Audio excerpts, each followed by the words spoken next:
what we're predicting is an El Nino in this winter coming up, and possibly one or more of the following winters, which, when added to the greenhouse gases and the warming they provide, will give us a very high chance of a record year.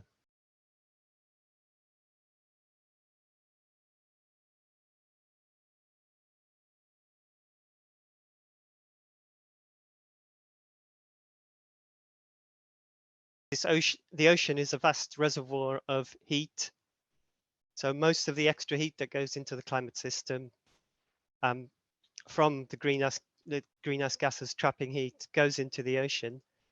And sometimes, and this is what happens in an El Nino, the temperatures warm up in the East tropical Pacific and gives us very warm temperatures that then are transmitted into the atmosphere, and it generally warms up the globe. And this happens to be a very sensitive region as well, in that there are connections to many other parts of the world, and it affects rainfall and temperatures across the globe.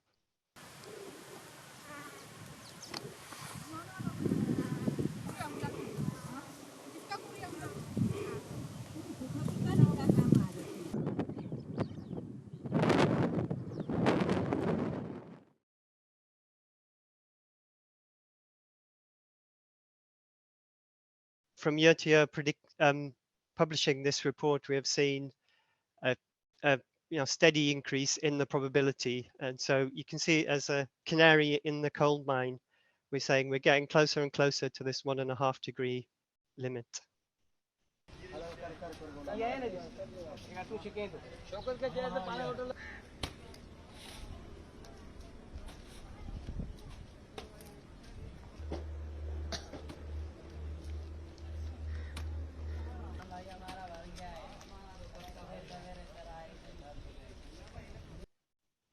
Everyone is going to be affected by the changes that we are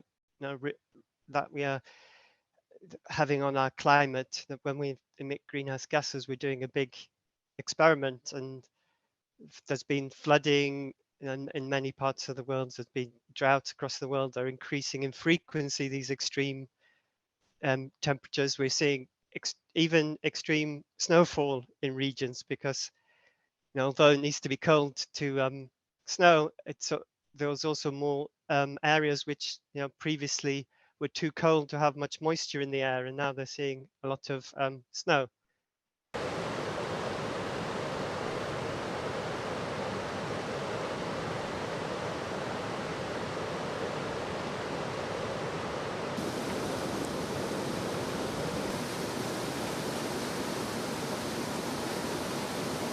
And obviously, the converse to that is in the Arctic, where we're seeing an amplification of the warming, and sea ice is melting very fast. It's changing the lives of people there.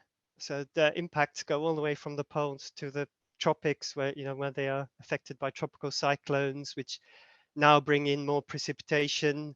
And this extra rainfall is causing mudslides. So it's not necessarily just the winds from the tropical cyclones. There's also impacts from secondary impacts, from mudslides and all the extra water that's being thrown down in the tropical cyclone.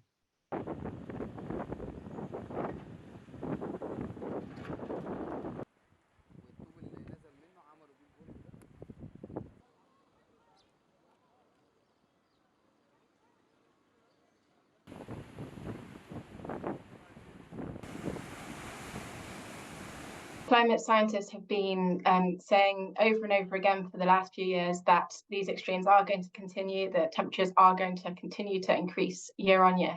And that's exactly what we're seeing so far.